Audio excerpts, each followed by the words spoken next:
আজ আমি বানাবো শুক্তো। শুক্তো বানানোর জন্য উচ্ছেগুলো ভেজে নিচ্ছি। উচ্ছেগুলো ভাজা হয়ে গেছে আমার। এবার বড়িগুলো আমি ভেজে নিচ্ছি ভালো করে। বড়িগুলো ভেজে নেওয়ার পরে এবার উপর থেকে আমি বেগুনগুলো ভেজে নিচ্ছি। বেগুনগুলো ভাজা হয়ে গেছে, কাঁচকলাও ভেজে নিচ্ছি ভালো করে। তারপর উপর থেকে পেঁপে, আলু আর সজনে ডাঁটা ভালো করে আমি ভেজে নিচ্ছি।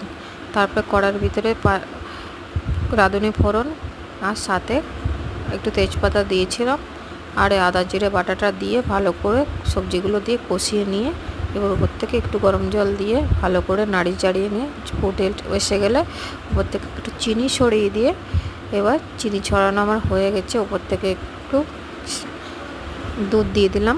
দুধটা আমি আগের থেকেই বয়েল করে রেখেছিলাম। তো উপর থেকে একটু জিরে গুঁড়ো আর বড়ি দিয়ে পরিবেশন করুন গরম গরম শুক্তো। আমার ভিডিওটা ভালো লাগলে লাইক, কমেন্ট, সাবস্ক্রাইব করে দেবেন বন্ধুরা। ধন্যবাদ।